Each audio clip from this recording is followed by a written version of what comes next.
அனைவருக்கும் வணக்கம். நான் மிகவும் கஷ்டப்படுறேன்னு சொல்லி உண்மையிலே இந்த நிலைமை சரியா கஷ்டப்படுற இருக்கிறதுக்கு ஒரு வீடு இல்லை, ஒரு மனுஷனை உடம்புல குடிக்கிறதுக்கு தண்ணி வசதி தெரியுமே இல்லை. நான் ஏழாவது கட்டத்தில் தானே இந்த புலம்பெயர் உறவுகளுக்கு தாயத்தில் இருக்கிறாங்க. உண்மையிலே நானும் இப்படி வறுமைப்பட்ட மக்கள் இப்படி வாழ்றாங்கன்றதை நான் வெளியுறவுக்கு தெரியப்படுத்தணும் என்று தெரியப்படுத்தினேன்.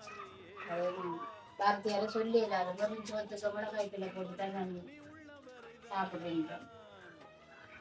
அப்படி இருந்த உடனேக்கு இந்த வந்த நானோட நான் முதல் ஒரு தரம் வந்து இந்த வீட்டை வந்து எல்லாம் பார்த்துட்டு போல திருப்பியும் ஒரு கண்கள் நான் வந்திருக்கிறார் வீட்டுக்கு. எனக்கு ஒரு சில உறவுகளால எனக்கு உதவிகள் கிடைச்சிருக்குது. ஆனால் எனக்கு இந்த வீட்டை திரிச்சிருக்கிறதுக்குரிய மாதிரி இல்லை. ஆனால் இன்னும் கொஞ்சம் உதவிகள் எனக்கு செய்யறதுக்கு முன் வந்தா மிக்க நன்றியை என்று தெரிவித்துக் கொள்கிறேன். நன்றி.